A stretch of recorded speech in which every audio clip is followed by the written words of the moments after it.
Journey of ovum सभी को पता है। ये वाली संरचना मान लेते हैं ओवरी है। ये वाली संरचना क्या है? ओवरी है। ठीक है, इस ओवरी में स्टेप वाइज दिखाया गया 1 2 3 4। ठीक है ना, तो ये वाली जो संरचना नहीं, ऐसे आपको ऐसे ऐसे यूं यूं करके दिखाया गया है,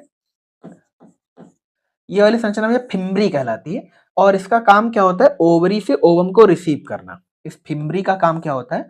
ओवरी से ओवम को रिसीव करना। तो फर्स्ट स्टेप में क्या होगा, ये जो आपको डेट करके दिखाया, ये ओवम की संरचना है जो कि ओवरी के भीतर है।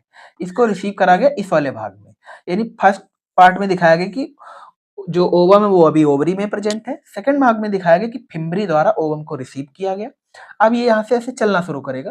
तो थर्ड पॉइंट ये और फोर्थ पॉइंट ये। तो आपने एक क्वेश्चन जरूर पढ़ा होगा कि जो निषेचन की क्रिया होती है वो फिलोपियन ट्यूब में होती है। कहाँ होती है? फिलोपियन ट्यूब में। बट अगर हम तुमसे ये पूछे फिलोपियन ट्यूब के कौन से वाले भाग में होती है, तो ये क्वेश्चन एकदम लॉजिक वाला है और याद भी रखना है सभी को।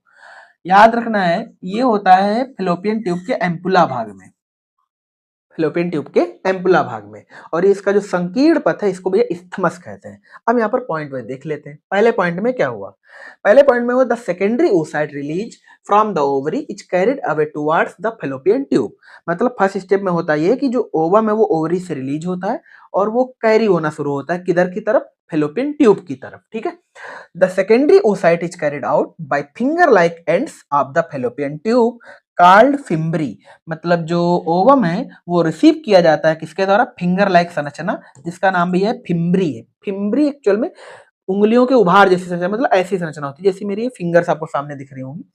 Once inside fallopian tube the secondary oocyte is transported towards uterus. मतलब एक बार जब ये फिम्बरी के द्वारा रिसीव कर लिया जाता है तो फिर ये यूटेरस की तरफ बढ़ना शुरू करता है। ये वाली संरचना इधर आपको बंद दिखाई जा रही नहीं है, ये भैया यूटेरस है। ये संरचना क्या है? यूटेरस है। ठीक है, towards uterus by ciliated cell. कौन सी सेल के द्वारा? सिलिएटेड। सिलिएटेड सेल का मतलब है कि इस वाली फेलोपियन ट्यूब के भीतर एकदम महीन रोए जैसी संरचना पाई जाती है जिस पर अंडाणु आराम से तैरता हुआ चलता है। समझ में आ गई मेरी बात? Towards uterus by ciliated cell of the fallopian tube. Point number 3। Point number 3 में क्या हो सकता है? With the help of cilia secondary oocyte move forward to reach ampulla reason.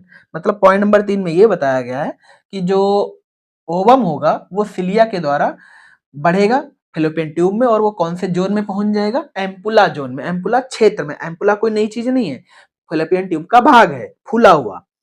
And में क्या होगा? At the ampulla reason the secondary oocyte awaits sperm for fusion. और जैसे ही वो एम्पुला रीजन में पहुंच जाएगा, अब वहां पर वेट करेगा। किसका वेट करेगा? स्पर्म का। अवेट्स